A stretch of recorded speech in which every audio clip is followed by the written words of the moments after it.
ഏതാണ്ട് 20 കൊല്ലമായിട്ട് 21 കൊല്ലമായിട്ട് ഒരേ ഒരു ആനക്കാരൻ മാത്രമാണ് ഈ ആനയ്ക്കുണ്ടായത്. ഈ ആനയും ആനക്കാരും തമ്മിലുള്ളതായ ബന്ധം, ഒരു റിലേഷൻ, ആ റിലേഷനെ പറ്റിയിട്ടാണ് നമുക്കിപ്പോൾ സംസാരിക്കേണ്ടത്. ഇത് ഏറെക്കുറെ ഒരു വലിയൊരു റിലേഷനാണ്. ഓരോ കൊല്ലവും ഓരോ ആനക്കാരെ മാറ്റുമ്പോൾ അതിനെ കെട്ടിയഴിക്കുക എന്ന് പറയും. ആനക്കാർ കെട്ടിയഴിക്കുക എന്ന് പറയും. കെട്ടിയഴിക്കുക എന്ന് പറഞ്ഞാൽ അത് വലിയൊരു കുഴപ്പമാണ്. ആനയ്ക്കുള്ളതായ ഭേദ്യമാണ്. തല്ലി കുത്തി കുഴപ്പമാക്കിയിട്ടൊക്കെയാണ് അതിനെ അഴിക്കണത്. അതില്ലാതെ കണ്ട് 20 കൊല്ലം നിന്ന് പറഞ്ഞാൽ അതിൻ്റെ വളർച്ചയെ വളരെയധികം ബാധിക്കും. അപ്പോൾ വളരും. ഓരോ പ്രാവശ്യവും കെട്ടി അഴിക്കുമ്പോൾ ഓരോ വയസ്സ് അതിന് കുറയും. അങ്ങനെയാണ്. ഇത് അതില്ലാതെ കണ്ട് 21ാമത്തെ കൊല്ലമാണെന്നാണ് പറഞ്ഞത് അല്ലേ? 21ാമത്തെ കൊല്ലമായിട്ട് ഒരേ ഒരു ആനക്കാരൻ ആനയെ കൊണ്ടു നടക്കുമ്പോൾ ആനയ്ക്കുള്ളതായ ഭേദ്യങ്ങൾ വളരെ കുറയും. അതുകൊണ്ട് തന്നെ അതിൻ്റെ ജീവിതത്തിലുള്ളതായ വളർച്ച തുടങ്ങിയിട്ടുള്ള പല കാര്യങ്ങളും രക്ഷപ്പെടുകയും ചെയ്യും. ആ കാര്യങ്ങളാണ് ഈ എപ്പിസോഡിൽ നമ്മൾ പറയുന്നത്.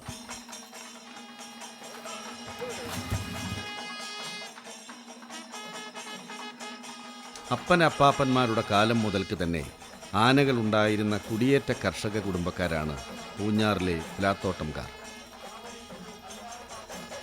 പ്ലാത്തോട്ടം വീടിൻ്റെ സ്വന്തവും അഭിമാനവുമാണ് അക്ബർ ആന. ഒരുപക്ഷേ മലയാള സിനിമയിൽ ഏറ്റവും അധികം ചിത്രങ്ങളിൽ ശ്രദ്ധേയമായ വേഷങ്ങൾ അവതരിപ്പിച്ചിട്ടുള്ളതും ഒരിക്കൽ പ്ലാത്തോട്ടം വീട്ടിലുണ്ടായിരുന്ന ഒരാന തന്നെയാവണം. അവനായിരുന്നു പ്ലാത്തോട്ടം ഭീമൻ. കാട്ടുമങ്ക, കാട്ടുറോജ, കാട്ടുകുരങ്ങ് തുടങ്ങിയ ഒത്തിരി ചിത്രങ്ങളിൽ അഭിനയിച്ചിട്ടുള്ള ഭീമനെ ഒടുവിൽ കുഞ്ചാക്കോയുടെ ഉദയ സ്റ്റുഡിയോ വിലയ്ക്ക് വാങ്ങുകയായിരുന്നു.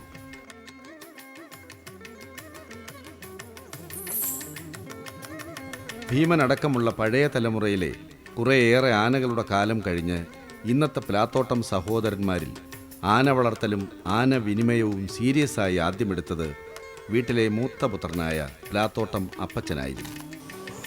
കല്യാണം 17ാമത്തെ വയസ്സിലല്ലേ നടക്കുന്നത്? അപ്പോൾ 18ാമത്തെ വയസ്സിൽ അല്ലേ, ഒരു വർഷം കഴിഞ്ഞപ്പോൾ നിങ്ങളുടെ കല്യാണം നടന്ന് ഒരു വർഷം കഴിഞ്ഞപ്പോഴത്തേക്ക് ഒരു വർഷം കഴിഞ്ഞ ഒരു 9 മാസം കഴിയുമ്പോൾ ഒരു ആനയെ മേടിച്ചു. അതിന് മുമ്പ് അമ്മച്ചിയുടെ വീട്ടിൽ എപ്പോഴെങ്കിലും ആന ഉണ്ടായിരുന്നു? അപ്പോൾ ഈ ആനയെല്ലാം കാണുന്നതും പരിചയപ്പെടുന്നതൊക്കെ ഇവിടെ വന്ന ശേഷമല്ലേ?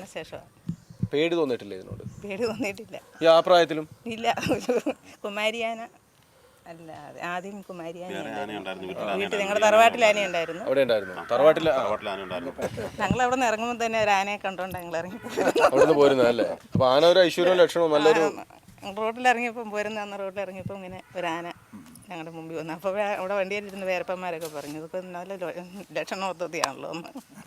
പിന്നെ ഒരു ആന ഇന്നുവരെ മോശമായിട്ടില്ല നമുക്ക്? ഇല്ല, ഒരു ആനയും മോശമായിട്ട് വന്നിട്ടില്ല. ഇവൻ എപ്പോഴെങ്കിലും നമുക്കൊരു മോനെ പോലുള്ളൊരു അങ്ങനെ തോന്നിയ ഈ ഒരുപാട് ആനകൾ വന്നു പോയിട്ടുണ്ടല്ലോ ഈ തറവാട്ടിൽ, ഏറ്റവും കൂടുതലൊരു മനസ്സിൽ ഇഷ്ടം തോന്നിയ ആന ഏതായിരിക്കും? ഇതിനെ ഇഷ്ടമാണ്. പിന്നെ കമല എന്ന് പറഞ്ഞൊരു ബിരിയാണി ഉണ്ടായിരുന്നു, അതിനെ വിറ്റുപോയി. കോഴിക്കോട് കോഴിക്കോട് ആണല്ലേ? രാജശേഖരനെ എനിക്ക് വലിയ ഇഷ്ടമായിരുന്നു. അവന് അപ്പച്ചനും സാറിന് ഓടിക്കുമെങ്കിലും നമുക്ക് ഇഷ്ടമായിരുന്നു. നല്ല മര്യാദക്കാരനായിരുന്നു. പാപ്പച്ചൻ സാറിന്റെ കയ്യിൽ എന്തോ ചെറിയ കുഴപ്പം കൊണ്ടാണ് അവൻ പിടിക്കേണ്ടി വന്നത്. 16 ഈ 17 വർഷം കയ്യിലിരുന്നിട്ടും അവന്റെ നഖം 16 തന്നെയല്ലേ ഉണ്ടായിരുന്നുള്ളൂ. നിങ്ങൾക്ക് കുഴപ്പമൊന്നും വന്നിട്ടില്ലായിരുന്നു? അല്ല, അത് ഈ 16 നമ്മുടെ വൃത്തത്തിന് ആണല്ലേ അപകടം പറ്റാണ്ടിരുന്ന. ഞങ്ങളോടൊക്കെ അവന് ഭയങ്കര സ്നേഹമായിരുന്നു. ആണല്ലേ? വീട്ടിലെ പെണ്ണുങ്ങളോടെല്ലാം സ്നേഹമായിരുന്നേ. ആണുങ്ങളോട് ഇഷ്ടമല്ല.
പ്രത്യേകത എന്താണ് ഇവന്റെ സ്വഭാവം? പൊതുവായി എനിക്ക് മുന്നോട്ട് യാതൊരു കുഴപ്പമില്ല. ഇന്ന് വരെ നീരിലും എനിക്ക് ആഴ്ച നടക്കാം, ഒരലമ്പുമില്ല. നീരിൽ ഒരു കുഴപ്പമില്ല. അതിനോട് യാതൊരു കുഴപ്പമില്ല. നീരിലിപ്പോൾ കെട്ടാറില്ല ഇപ്പം? ഞാൻ ആദ്യം മേടിച്ചാൽ 1 വർഷം കെട്ടിയതുള്ളൂ, പിന്നെ ഇന്നുവരെ കെട്ടിയില്ല. 12 വർഷമായി കെട്ടിയിട്ട്. ആണ്. ആദ്യത്തെ 1 വർഷം കെട്ടിയപ്പോൾ എത്ര രീതി അറിയാൻ വേണ്ടി അങ്ങനെ കെട്ടി. എത്ര മാസം ഒലിച്ചെന്ന്? അന്ന് ഒളിച്ചെന്ന് പറഞ്ഞാൽ 10-70 ദിവസം ഒളിച്ചായിരുന്നു. ഇന്ന് ഒലിച്ചു. ഞാനൊരു 40 ദിവസം കഴിച്ചപ്പോൾ അയച്ചായിരുന്നു. അന്നഴിച്ചു. അപ്പോൾ ഈ നമുക്ക് എന്താണ് അടുത്ത പ്രാവശ്യം ഇവനെ കെട്ടണമെന്ന് തോന്നാൻ കാര്യം? അപ്പോൾ എന്നോട് ആഴ്ചപ്പോൾ തൊട്ട് അലമ്പില്ലെന്ന് തോന്നി. പിന്നെ ഞാൻ കെട്ടിയില്ല. പിന്നെ കെട്ടിയിട്ടാൽ വെറുതെ തീറ്റ തിന്നുകയില്ല. തീറ്റ തിന്നുന്നില്ല ഇവൻ? തീറ്റ തിന്നുകയല്ല, അതെല്ലാം മുഖ്യ വിഷയം. പിന്നെ ഈ ആഴ്ച നടക്കണ പോലെ പനയെങ്കിലും വെട്ടി കൊടുക്കാമല്ലോ എന്നോർത്ത് പിന്നെ അന്ന് വരെ ഇന്നുവരെയും കെട്ടിയിട്ടില്ല. 12 വർഷമായിട്ട് കെട്ടിയിട്ടില്ല. ആ സമയത്ത് എന്തെങ്കിലും പ്രത്യേകത ഉണ്ടോ? നമ്മൾ സാധാരണ സമയത്തേക്കാളും നമ്മൾ എന്തെങ്കിലും പ്രത്യേകത ഉണ്ടോ? എന്നെ യാതൊരു പ്രത്യേകതയും കാണിച്ചിട്ടില്ല. ഒന്നുമില്ല. ഇല്ല. ഇന്നുവരെ ഒന്നും ഓടിക്കുക പോലും ഇല്ല. ലാവിഷായിട്ട് പിള്ളേരെക്കൊണ്ട് വരെ ഞാൻ വായി പഴം കൊടുപ്പിച്ച് ലാവിഷായിട്ട് നടക്കും. എഴുന്നള്ളിപ്പോൾ ഇവിടെ താഴെ വിളിച്ചെങ്കിൽ ഞാൻ എഴുന്നള്ളിക്കുന്നത്. പഴയ തലമുറയിലെ പേരുകേട്ട ഗജവീരന്മാരുടെ ആയുസ്സിൻ്റെയും ആരോഗ്യത്തിൻ്റെയും രഹസ്യം ഒരർത്ഥത്തിൽ അവരുടെ പാപ്പാന്മാരുമായിട്ടുള്ള ഹൃദയബന്ധത്തിൻ്റെ കെട്ടുറപ്പ് തന്നെയായിരുന്നു. മനയ്ക്കലെ ആനയ്ക്കുള്ള രക്ഷയും സംരക്ഷണവും ഒരു പരിധിവരെയെങ്കിലും അന്നത്തെ ആനക്കാർക്കും ഉണ്ടായിരുന്നുവെന്നതും അതിൻ്റെ ഒരു മറുപുറം. ഇപ്പോഴിതാ നമ്മുടെ ഈ ചിത്രീകരണം പോലും അക്ബറിൻ്റെ കുറച്ച് കുറവ് വന്നിട്ടുണ്ടെന്ന് മാത്രം. ഗജപരിപാലന രംഗത്തുള്ളവരുടെ ഭാഷയിൽ പറഞ്ഞാൽ ഇത് വറ്റുനീരിൻ്റെ സമയമാണ്. വറ്റുനീരിൻ്റെ സമയത്താണ് പാപ്പാന്മാർ ഏറ്റവും അധികം സൂക്ഷിക്കേണ്ടതെന്നുമാണ് പൊതുവെയുള്ള വിശ്വാസം. എന്നാൽ വറ്റുനീരിലായാലും വറ്റാതെ താടോട് താട മതനീരൊലിക്കുന്ന നട്ടപ്രാന്തിൻ്റെ നേരത്തായാലും ഗോപാലകൃഷ്ണൻ നായർക്കും അക്ബറിനുമിടയിൽ ഇന്നോളം അപ്രീതിയുടെയും അസ്വാരസ്യങ്ങളുടെയും കൂട്ടവെടി മുഴങ്ങിയിട്ടില്ല. സാധാരണഗതിയിൽ ഇവിടെ നടക്കുന്ന 1 വർഷം ഒരു ആനയെ കയറി അതിനെ കൊണ്ട് കെട്ടിക്കഴിഞ്ഞ് അടുത്ത ആനയിലേക്ക് പോവുക അല്ലെ, ഇതല്ലേ നടക്കുന്നത്? ഇതിനെക്കുറിച്ച് ചേട്ടൻ്റെ അഭിപ്രായം എന്താ? അതാ ഈ ആന ഉടമസ്ഥൻ്റെ ആനക്കാരെ കുഴപ്പം. അത് ആന ഒരിക്കലും നന്നാകിയല്ല. ഒരാനയുടെ രീതി മനസ്സിലാക്കി ആനക്കാരെ നിർത്തിയാലേ ആനകൾ നന്നാവുള്ളൂ. ശരിയല്ലേ അത്? ഇന്നൊരുത്തം വരും, അവൻ്റെ ഇഷ്ടത്തിന് അവൻ 4 കീർ കൊടുത്ത് അയച്ചുകൊണ്ട് പോകും. നാളെ കഴിഞ്ഞ് വേറെ പാപ്പാനെ വിളിക്കുന്നു, അവൻ്റെ ഇഷ്ടത്തിന് അവനെ 4 കീറും കൊടുത്ത് അയച്ചുകൊണ്ട് പോകും. ആന ഒരിക്കലും ശരിയാകില്ല. ഇല്ല. ആനയ്ക്ക് എങ്ങനെയാണ് പെരുമാറേണ്ടതെന്ന് ആനയ്ക്ക് തന്നെ ഒരു നിശ്ചയം വരിക. ഓരോരുത്തരോടും ഓരോരുത്തർ ഓരോ രീതിയല്ലേ. ഞാനിപ്പോൾ എൻ്റെ ഇഷ്ടത്തിന് കൈകാര്യം ചെയ്യും, 4 മക്ക എന്നെ മറിച്ച് വേറെ ഒത്തിനെ ഏൽപ്പിക്കുന്നു, അവൻ്റെ ഇഷ്ടത്തിന് അവൻ കൈകാര്യം ചെയ്യുന്നു. അപ്പോൾ ആനയ്ക്ക് യാതൊരു വിശ്വാസം വരികയില്ല. എന്ത് ചെയ്താലാണ് ശരി, എന്ത് ചെയ്താൽ തെറ്റെന്നുള്ള ആനക്കറിയത്തില്ല. അതാണ് വരുന്നത്. അങ്ങനെ ഈ ആനകളെ ഈ ആൾക്കാരെ കൊല്ലുന്നതും ആനയുടെ ആയുസും കുറഞ്ഞു. ആനയുടെ ആയുസും പകുതി തീരും. തീ കൊടുത്ത നാഴികമണിയുടെ സൂചികളെന്ന പോലെ ഒറ്റ മനസ്സായി ഒരേ താളത്തിൽ നീങ്ങുന്ന ഈ ആനയ്ക്കും പാപ്പാനുമിടയിൽ അനാവശ്യ സംഘർഷങ്ങളുടെ പിരിമുറുക്കങ്ങളും ഉള്ളുരുക്കങ്ങളുമില്ല. 100 പറഞ്ഞ് 10 ഓങ്ങി അത്യാവശ്യത്തിന് മാത്രം ഒന്നടിക്കുക എന്നതായിരുന്നു പഴയ പാപ്പാന്മാരുടെ മഹത്വമെങ്കിൽ അത്യാവശ്യത്തിന് പോലും ഓങ്ങി ഒരു അടി കൊടുക്കാൻ മടിക്കുന്ന മനസ്സാണ് ഈ പാപ്പാൻ്റേത്. ഡാ ആന ഇപ്പം മേടിക്കുക എൻ്റെ കയ്യിൽ നിന്ന് എന്ന് പറഞ്ഞുകൊണ്ട് ഇടയ്ക്കിടെ ഒന്ന് വടിയോങ്ങി, അത്ര തന്നെ. എന്തിനു പറയുന്നു, ഒന്ന് മൂത്രമൊഴിക്കണമെങ്കിലും അപ്പിയിടണമെങ്കിലും കൂടി മൂളി പാപ്പാൻ്റെ അനുവാദം ചോദിച്ച് സമ്മതം മേടിച്ചിട്ടേ അക്ബർ കാര്യം സാധിക്കാറുള്ളൂ. 20 വർഷത്തിനിടയിൽ 2 വർഷം ഗോപാലകൃഷ്ണൻ പ്ലാത്തോട്ടം വീട്ടിലെ തന്നെ മറ്റൊരാനയിലേക്ക് മാറി. പക്ഷേ ആ 2 വർഷവും മതപ്പാടെത്തിയപ്പോൾ അക്ബർ പുതിയ പാപ്പാന്മാരെ ആട്ടിപ്പായിക്കുകയും അങ്ങനെ മതക്കാല ബന്ധനത്തിലാവുകയും ചെയ്തു. വേറെ പ്രശ്നമൊന്നുമില്ലെങ്കിൽ ഏതെങ്കിലും ഒരു അമ്പലക്കമ്മിറ്റിക്കാരന് വരെ നെറ്റിപ്പട്ടം കെട്ടി കൊമ്പിൽ പിടിച്ച് എഴുന്നള്ളിക്കാവുന്ന അക്ബറിന് പക്ഷേ മതപ്പാടെത്തിയാൽ ചെറിയൊരു നിർബന്ധ ബുദ്ധിയും ശാഠ്യവുമുണ്ട്.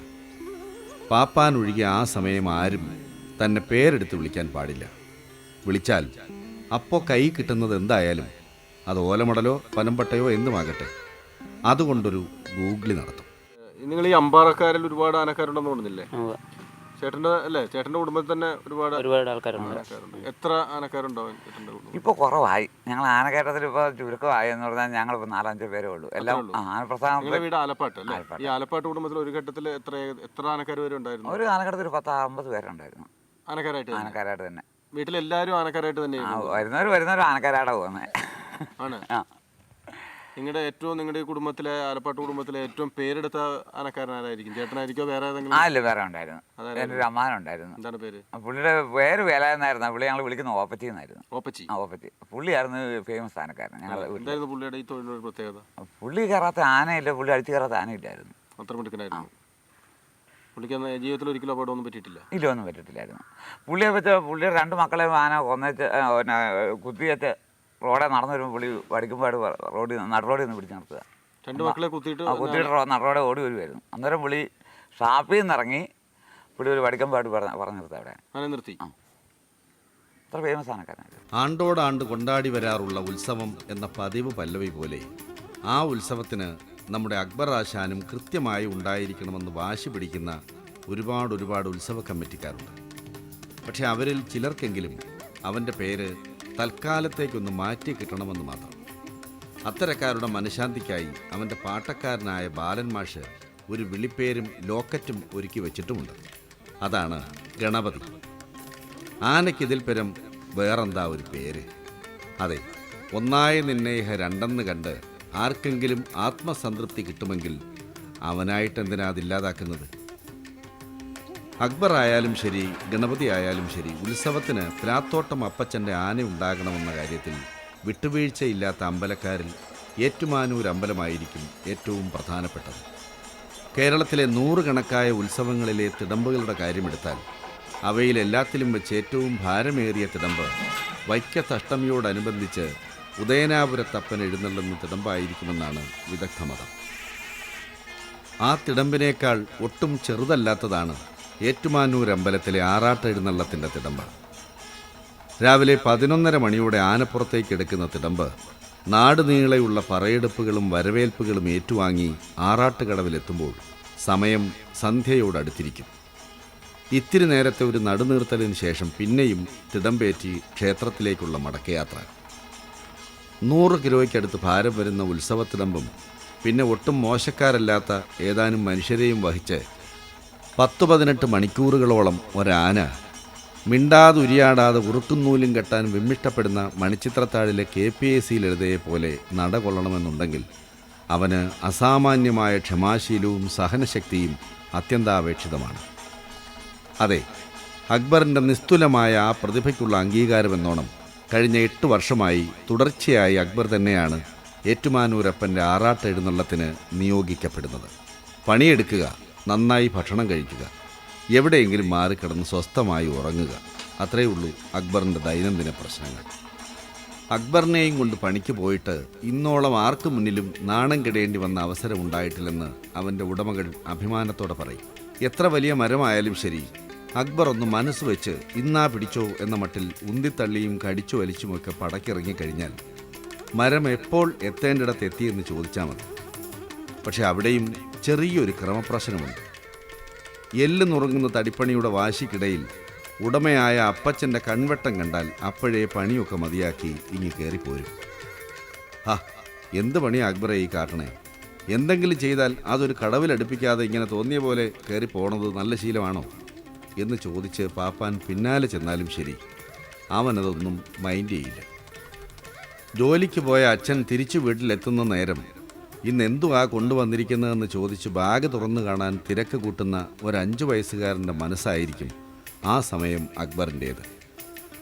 തടിക്കൂപ്പിൽ എല്ലുമുറിയെ പണിയെടുത്ത് ക്ഷീണിച്ചു നിൽക്കുന്ന അക്ബറിനെ കാണാനെത്തുന്നത് ഏത് പാതിരാത്രിക്കായാലും ശരി, കയ്യിൽ അവനായി എന്തെങ്കിലും കരുതിയിരിക്കണമെന്ന കാര്യത്തിന് വിരുദ്ധമായി അവൻ്റെ ഉടമയായ അപ്പച്ചനും ഇന്നുവരെ പെരുമാറിയിട്ടുമില്ല. എവിടെയും കൊണ്ടുപോയി കെട്ടി ആനക്കാരും പോകാൻ പറഞ്ഞ് പുറകോട്ട് വന്നിട്ടില്ല. അതാണ് ഏറ്റവും വലിയൊരു. ഏത് തടി കൊണ്ടുപോയി കെട്ടിയെന്നാലും ഒരു പിടിച്ചേച്ചേ പോരുള്ളൂ, അല്ലാതെ പോരുകയല്ല. ഈ ആന പരിപാലനം, ആനയെ വളർത്തൽ, നമുക്ക് പശുവിനെ വളർത്താം, കോഴിയെ വളർത്താം, ആടിനെ, അല്ലേ, എന്ത് വേണേലും ഈ ആനയെ വളർത്തൽ എങ്ങനെയാണ് തോന്നിയിട്ടുള്ളത്? നല്ലതൊരു പരിപാടിയാണെന്നാണ് തോന്നിയിട്ടുള്ളത്? തോന്നിയിട്ടുണ്ട്. ഇന്നുവരെ ഒരു ബുദ്ധിമുട്ട് തോന്നിയിട്ടില്ല. മക്കളൊക്കെ ആരെങ്കിലും അവർ മക്കളോട് ആന മേടിക്കാനൊക്കെ പറയുന്നുണ്ട്. അവർക്ക് ആനയുണ്ടോ? ഉണ്ട്. എലിക്കുളത്ത് വാണിയപ്പരക്കലാണ്. അവർക്ക് രണ്ട് പിടി ആന അവരും തുടങ്ങി ആന രംഗത്തേക്ക്. അപ്പോൾ നമ്മുടെ പാരമ്പര്യം കാക്കാൻ ഏതാണ്ട് ഐക്യ കേരളത്തിൻ്റെ അത്ര തന്നെ പ്രായവും പരിചയവും അവകാശപ്പെടാവുന്ന അക്ബർ ഒരു ആത്മകഥാ കഥനത്തിന് മുതിർന്നാൽ അതിലൊരുപക്ഷേ കൊള്ളയും കൊലയും കൊള്ളിവയ്പും ഇടകലർന്ന ആക്ഷൻ സംഭവങ്ങളുടെ ചേരുവകൾ ഒന്നും തന്നെ ഉണ്ടാവില്ല. എന്തിന്, നല്ലൊരു ഓട്ടത്തിൻ്റെ കഥ പോലും കമ്മിയായിരിക്കും. ഓടിയാലും ചാടിയാലും ഇനി അതിനപ്പുറമുള്ള വേറെ വല്ല വീരശൂര പരാക്രമങ്ങൾക്ക് തയ്യാറായാലും ശരി, അവസാനം ഒരു മയക്കുവെടി തോക്കിൻ്റെയും പിന്നെ അത് കഴിഞ്ഞ് ആളാം വീതമുള്ള മർദ്ദന മുറകളുടെയും മുന്നിലേക്കുമല്ലേ 4 കാലിൽ നിന്നു കൊടുക്കേണ്ടത് എന്ന യുക്തിചിന്തയാവാം അവനെ ഇങ്ങനെ ഒരു ഗാന്ധിമാർഗത്തിന് ഇക്കാലം അത്രയും നിർബന്ധിതനാക്കിയത്. കാര്യം എന്തായാലും ശരി, എല്ലാ കാലവും വെറുതെ ഇങ്ങനെ പച്ചവെള്ളപ്പാവത്തിൻ്റെ ഇമേജ് ശരിയാകില്ലെന്ന തോന്നലിലാവാം അവൻ ഈയിടെ ഒരു പണി ഒപ്പിച്ചു. ഷൂട്ടിങ്ങിന് ഏതാനും ആഴ്ചകൾക്ക് മുമ്പ് പ്ലാത്തോട്ടം വീട്ടിലെ ആനത്തറയിൽ വെച്ചായിരുന്നു സംഭവം. മതപ്പാട് സമയത്ത് 1-ാം പാപ്പാൻ ഗോപാലകൃഷ്ണന് മാത്രമേ പൂർണ്ണ സ്വാതന്ത്ര്യം അനുവദിക്കാറുള്ളൂവെങ്കിലും മറ്റുള്ളവരോടും അത്ര കണ്ട് മുട്ടനുടക്ക് പുറത്തു കാട്ടാറില്ലായിരുന്നു. ആ വിശ്വാസത്തിലാവണം ഒരിടച്ചട്ടക്കാരൻ പതിവ് പോലെ അന്നും അവൻ്റെ അടുത്തേക്ക് കയറി ചെന്നത്.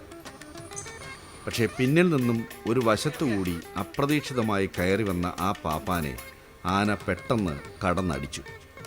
അടിയിൽ തെറിച്ചുപോയ പാപ്പാൻ്റെ വാരിയെല്ലിന് പൊട്ടലുകളുമുണ്ടായി.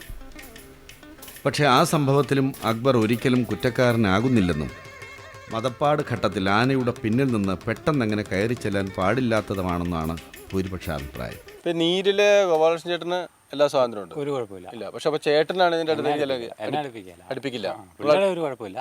അടുത്ത് ചെല്ലുമ്പോൾ തന്നെ നമ്മൾ ഓടിക്കും. ഞങ്ങൾ ഓടിക്കും. ആണല്ലേ? വരണ്ട എന്ന് കാണിക്കും.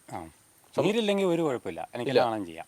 ഞാൻ എഴുന്നേൽപ്പും സർവ്വ പരിപാടിയും ചെയ്യും, എല്ലാം ചെയ്യും. എല്ലാം ചെയ്യും. നീര് തുടങ്ങിയാൽ സമ്മതിക്കില്ല. നീര് തുടങ്ങാൻ സമ്മതിക്കില്ല. അങ്ങനെ എങ്ങനെയായിരിക്കും അത് പ്രകടിപ്പിച്ചു തുടങ്ങുന്നത്? നീരേൻ്റെ കന്നം അല്ല, ആന ആദ്യം പ്രകടിപ്പിക്കുന്നത് എങ്ങനെയായിരിക്കും? നമ്മളെ ഓടിക്കാനുള്ള നമ്മൾ കയറി ചെല്ലുമ്പോൾ ആനയുടെ മുഖത്ത് നോക്കുമ്പോൾ നമുക്ക് അറിയാം. ഞെട്ടിയെല്ലാം ചുളുങ്ങി നിൽക്കുന്നതാണ് നമ്മളെ ഞങ്ങൾ പുറകോട്ട് മാറുള്ളൂ. ശരിയല്ല എന്ന് നമുക്ക് മനസ്സിലാവും.